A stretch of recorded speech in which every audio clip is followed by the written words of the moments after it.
Prologue. The beginning of The Ring. The story opens not in war, but in memory.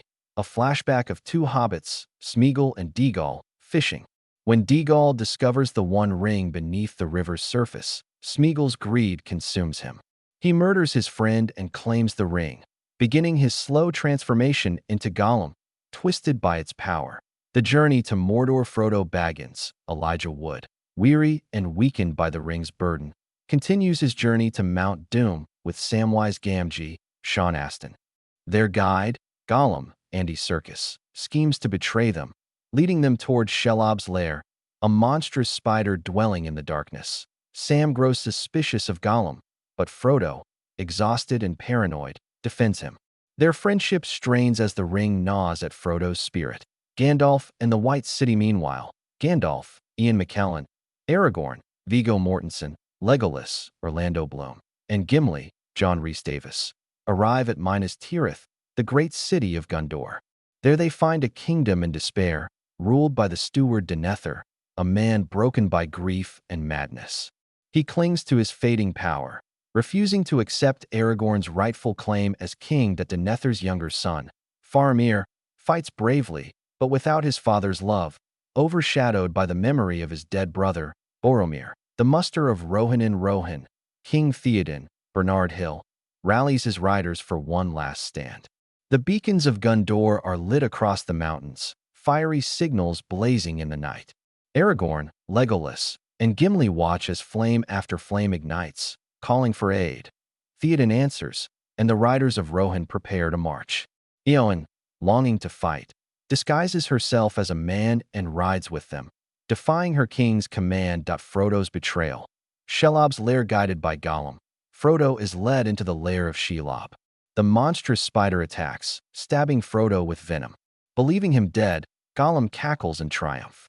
But Sam, driven by love and loyalty, battles Shelob with the sword's sting, wounding the creature and driving it back.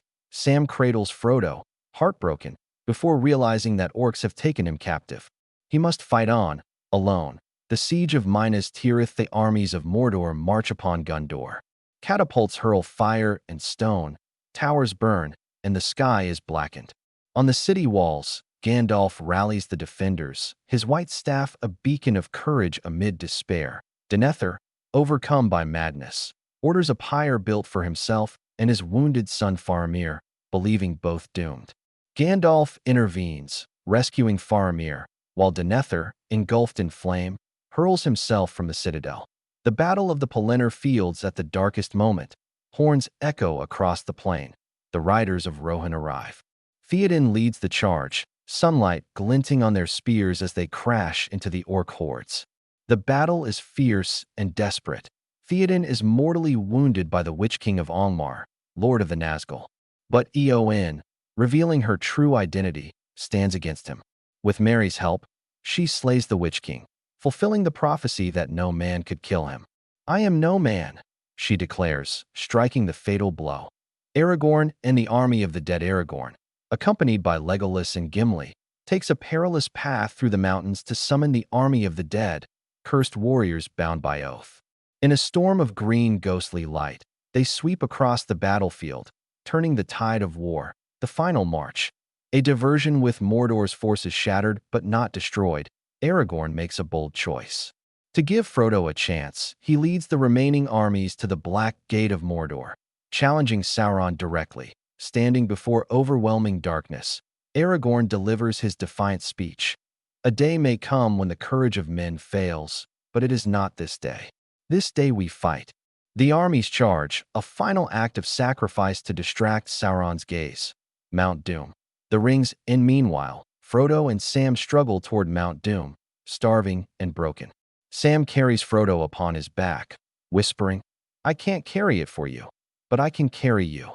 At the very brink, in the fiery chamber of Mount Doom, Frodo succumbs. He claims the ring for himself, sliding it onto his finger. Triumph turns to despair until Gollum attacks, biting Frodo's finger off. Ecstatic, Gollum dances with the ring, only to tumble into the fire. The ring is destroyed. Sauron's tower crumbles, the eye of Sauron shatters, and Mordor collapses in ruin. The return of the King. Aragorn is crowned king of Gondor, robed in white, his sword reforged. He unites the realms of men and honors those who fought. In the crowd, he sees Arwen, who has chosen mortality to be with him. Their love is sealed with a kiss. The hobbits bow before their king, but Aragorn stops them. "My friends, you bow to no one." The entire city kneels before the hobbits, honoring their courage.